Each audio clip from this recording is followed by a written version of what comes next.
Okay, so my name's Steve Smith. I'm the mobile practice lead for Chariot Solutions, and I'm going to talk about how to use the Amplifi SDK in your mobile app, and technically not just your mobile app. You can use it in any client like JavaScript, web-based app. So what is the Amplifi SDK? So it's a command line tool chain for creating and managing AWS backend services. It's also a platform-specific SDK for building apps that interact with that backend. So through command line interface commands, you can add, update, and remove various services. It'll generate a local configuration file that will be used by your application. It also provides some framework-specific UI component libraries for React, React Native, Angular, Ionic, Vue. There's also some UI components for Android and iOS around the authentication flows. It also provides programmatic access to various AWS services like authentication, PubSub, S3, file storage, analytics, there's a tremendous number of them. So what we're going to do today is we're going to talk about getting authentication set up, configuring the permissions to access the AWS IoT service, and then accessing your device via device shadows using AWS IoT. So how do I get started? The first thing we need to do is we'll need Node and NPM on your machine, laptop, whatever, to install the CLI and the SDK. And you're going to run Amplifi configure. So what that does is you're going to actually walk back and forth between kind of the browser and the command line, logging into your AWS account, picking a region, creating an IAM user for the command line to use to execute and configure the backend. And optionally, you can create a profile for that. And if you do that, it's kind of important. I'll mention it later, what happens there. There's a good video on the website about how it works and screenshots and everything. It's real nice. So once you do that, you're going to create your project using your IDE of choice. So Xcode, Android Studio, whatever, Visual Studio Code. You're going to use the command line to add your backend services. And then on the client side, you're going to add whatever dependencies are appropriate for whatever services you added. And then you can code away and make the world a wonderful place. So once you have your project created in your IDE of choice, you're going to go to the root directory of that project and you're going to execute Amplifi init. That's going to initialize your project for AWS. And what that's going to do is ask you a series of questions, kind of like you see here, project and environment. And what it'll do with those values, it kind of munges those together when it's configuring backend services. So you'll kind of see those names combined with some unique identifiers. It'll have you choose a default IDE and whether you're building for iOS, Android, or JavaScript. So, and if you created a profile earlier in your configure, it'll let you reference that here. So it'll use that for you. So what that will do is create two IAM roles on the server side, an auth role and an unauth role, and I'll talk about those in a minute. Also create an S3 bucket and a local JSON configuration file for use within your project. So now let's add some backend services. Let's start with authentication. We're going to use authentication using Amazon Cognito pools. So what you see here is this kind of depicts how the authentication flow kind of works. So basically a client app's going to authenticate the user pools for registration and authentication. Let's step back for a sec. The identity pool is for authorization to backend services using policies that are attached to roles that are attached to the identity pool. Crystal clear. So your client app's going to authenticate to the Cognito user pool. It's going to get back tokens. Those tokens are going to be exchanged with the identity pool to get back credentials. Those credentials are going to be used to sign the request to access the AWS service, in our case, AWS IoT, using a SIG4 kind of signature. Pretty straightforward. Fortunately, the SDK will manage a lot of this process for you. So it will cache the tokens, it'll refresh the tokens, it'll call the identity pool calls, it'll sign the request for you, and things are a lot easier that way. So what do we have to do to actually add authentication to our app? So there's two ways. You can do it manually, so you can create all those things on the left, the user pool, the client app, the identity pool. Maybe they already exist. The IAM roles that are associated with that identity pool, and a JSON file for use in your client app. Or you can use the CLI, which is what we'll talk about here. Very simple. Amplifi add auth, and that will ask you a series of questions about customizing your sign-in flow, whether or not you want to add MFA, multi-factor authentication, custom attributes, so maybe you want to capture an address or something like that. It will give you the option to use third-party providers, authentication providers, so Google, Facebook, Twitter, Amazon, and it will generate a JSON file. Now, when you do Amplify push, that's actually going to go and use CloudFormation under the cover to actually configure those back-end services and build it all up and generate a JSON file, which we'll take a look at here. So the JSON file kind of looks like that. You can create it manually if you want the manual route, or it gets generated and fills in all the IDs for you, which is pretty nice. The nice thing here is that it kind of externalizes your configuration from your code. And the SDK will use that. It's in a known file name, known location within your project hierarchy. So once we've added authentication, we can add code to our apps that will actually initialize the client and allow us to start the sign in or sign up process. And we'll kind of walk through it as if you're like a brand new user as we're kind of building this fake app.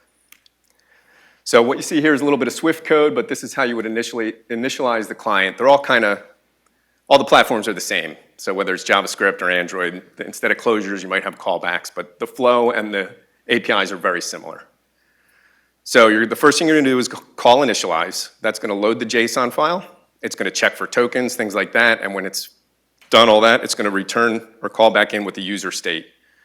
Based on that user state, you can take various actions. So here you see some kind of code where if we're authenticated, if we're signed in, we might go in and connect to MQTT and go on our merry way. If you're in one of those signed out states, which in our case we would be the first run through the app, you're going to go and want to sign in, have the user sign up or sign in. So once the client's now initialized, now we're going to take our action about signing up and signing in. So what you see here is what Amazon calls drop-in authentication. And that's basically some pre-canned UI.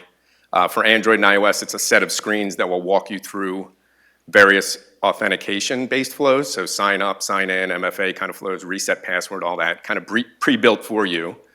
You can customize that a little bit with some colors and icons, but not a huge amount. For JavaScript, I think there'll be like React higher order components and things like that to use as well. Your other option is to do everything manually. There's APIs to do sign up, to do sign in, to do the MFA flow, to do reset password, and you can build your own custom UI, call the APIs in the order that makes sense, and do all that yourself if you like. So now as a result of executing this, so our user would go through the sign in, you'd create your account, and when that flow completes, we're gonna go back to this closure or callback, depending on your language of choice, and give the signed in state. So again, we could take similar actions like we discussed before. So let's say we went through that sign up flow. What happens is, we'll go back to this diagram. So a user gets created in that user pool, and an identity gets created in the identity pool. But right now, the way we have no permissions to access anything. So we need to modify that IAM role that I talked about earlier. Remember we had during Amplify init, there were 2 roles created. We're gonna talk about the auth role right now. We wanna go and modify that and add the permissions to allow the user to actually connect to IoT.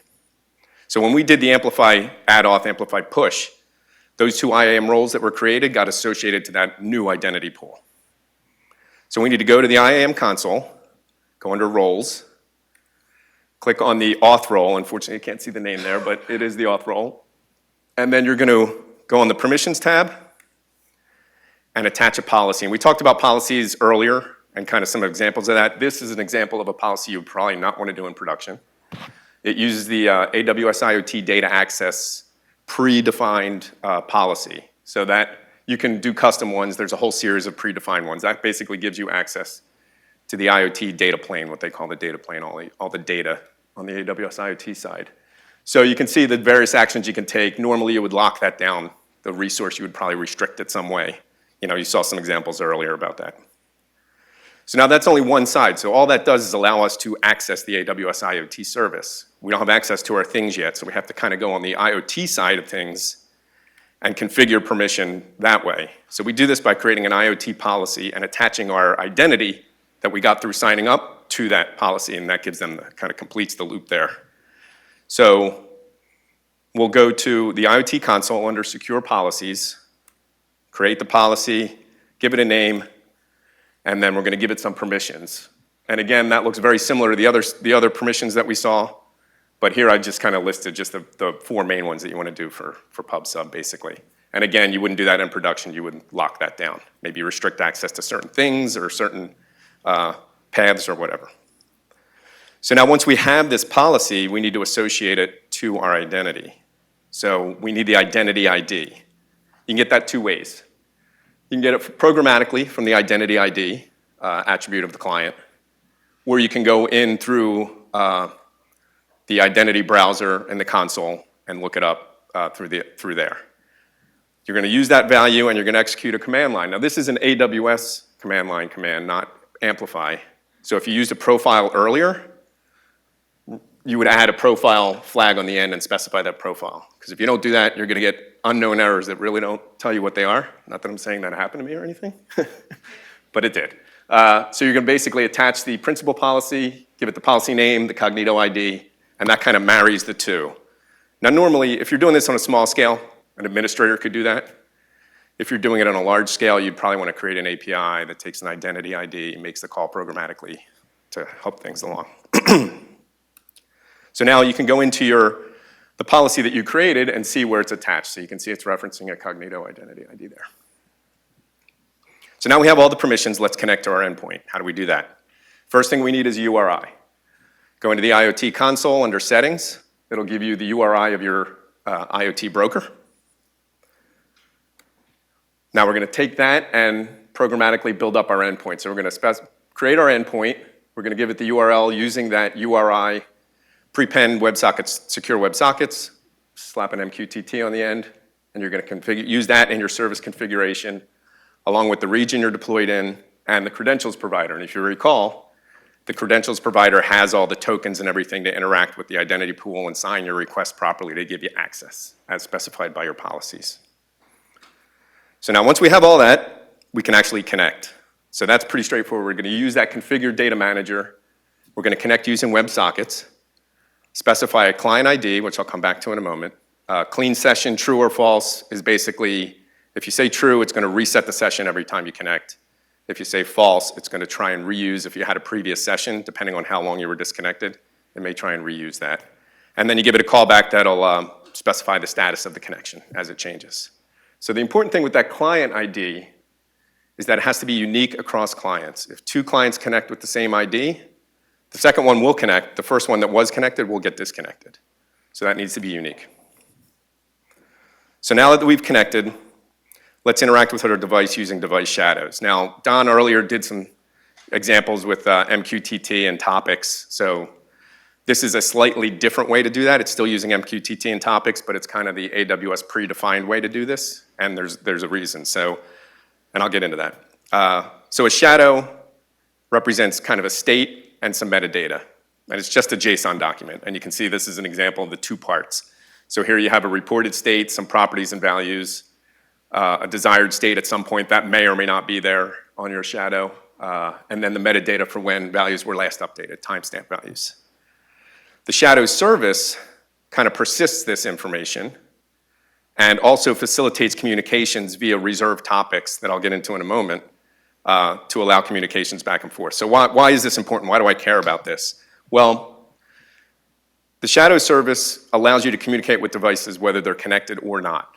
So the nice thing is if you're in an environment, particularly if you're updating the state of devices, it becomes important. So for example, we had a client where we were doing a smart lighting system. They had something called scenes that ran on a schedule. You configure those scenes by sending a configuration down to each of the devices. So a scene could be 4 devices that, turn a light on, set a dimmer 50%, turn an outlet off, whatever. And that can run on a schedule, let's say sunset. Well, in that world, it was very realistic to have devices that were not necessarily connected at the moment. They had plug-in modules. You could just have it unplugged. So what this allowed was you could send the configuration, and I'll get into some details later, but that configuration will be persisted by the shadow service and then delivered to the device the next time it connects. Say, hey, there's a difference here, update your configuration to this. That's kind of a very high-level example. There was numerous use cases that this really applies. So now how do we interact with our device using device shadows? So we have our device, we have our shadow and our shadow service, and we have our client. Mobile, could be web. They communicate via topics, kind of as we discussed earlier. So I mentioned before that they were a set of reserved topics that they communicate via. And here's an example of. So the general format is $AWS/things/the thing name /shadow, and then there's topics off of that. So from a device perspective, what it's going to care about, it's going to want to publish to the update topic. and it's going to want to subscribe to the update delta topic. And I'll get into specific flows in a moment to show how this all works. From a client perspective, we're going to want to publish to the get topic and the update topics. And we're going to subscribe to the update documents and the get accepted topics. And then there are also error handling topics on the get and updates for accepted and rejected, so you can handle error messages and such. So let's go through some typical flows. And again, the shadow service really provides a predefined flow. So it's not like you have to know exactly what the device is expecting or what the client is expecting. It's kind of defined for you, which is both good and bad, right? So let's say our device starts up, right? Powers up, it's in the field, it's connected to a network. What does it do? First thing it's going to do is publish an update message on the update topic. And the messages are they have a generally defined format. So an update message should look something like that. A state object with the reported and then attributes and values that you want to report. It can also have version. You can do version optimistic locking or version control and things like that. The shadow service, so if that shadow doesn't exist yet, it's going to create it, that JSON document. Then it's going to publish a message on update documents that looks something like that. It'll have the current state, current reported state, and metadata about that. It may have where you see current, it could also have a previous. So if there's previous state reported, you'll get that node as well with the appropriate timestamps for when those values were updated. So let's take a look at how our application can update the state of a device using shadows. So let's say we want to turn on a light or an LED. Let's use the JSON elements. We want to set an LED to on. So our client's going to publish a message on the update topic. It's going to say, I desire that state of that LED to be 100. Turn it all the way on. The shadow service is going to publish something on the update delta topic that looks like that. It's going to have a timestamp. It's going to have the state that should be changed and the value it should be changed to. Now what's important here is that the device now, when it updates its state, it needs to report back on the updated topic, like a message you saw before, the reported state, that the new state values. If it doesn't report that, then at various times in the process, the shadow service will continue to deliver these update deltas, the update delta messages. So that if it's offline, when it comes back online and says, hey, here's my reported state, my LED's at 0, shadow service is going to say, you should be 100, change yourself to 100. So that's kind of that disconnected state, which is nice. And tie it back to the scene example, it would get that scene configuration. So now one last kind of flow. If we have a client, mobile client, and he wants to get the current state, or even a browser, let's say the user fires up the browser, they want to see the current state of their device. Here, it only interacts with the device shadow because the shadow knows the last known state of the device. So he's going to publish an empty message to the get topic, and the shadow service is going to respond with a message like that on the get accepted topic. So again, the reported states, the metadata. It could have a delta object in there if it's still a pending delta change. All right, so now that's kind of the general flow. I know I kind of went fast there, but that's our general flow. Now, let's take a look at some code on how we would publish and subscribe from the client perspective. So, and this doesn't have to be with shadows. You could use communicate any way, to any topics you want the same way. You're going to use that configured IoT data manager, call the subscribe method, give it a topic, and here you see we're using the update documents reserve topic. Give it a quality of service and a callback. So anytime a message is delivered on that topic, it'll get delivered to that callback, and you can do whatever you want. Publishing is just as easy. Again, the data manager you're going to use, you're going to publish. In this case, we're just publishing a string. And again, here we're doing our specified format to use shadows. Again, if you're just using a custom topic with just a value, you can do the same thing there. Give it a quality of service, and you're on your way. So that's kind of the entire trip. We went through authentication. We configured authorization to AWS IoT. And we interacted with our device using device shadows. So there's some references if you want to dig deeper into some of these topics. I have a sample code repo that has the iOS code and the Arduino code to use shadows. Hopefully I'll get the chance to add some Android and JavaScript code, longer plan, but at least you can look at things that way. So that's it. Ooh, man, I did it, 20 minutes. Perfect. So we're going to take a very short break, about 10 minutes, to kind of reset a little bit, something to grab at lunch. Oh. Take a quick stretch, and we'll be right back with Steve. What is that? How do I do this? Thanks.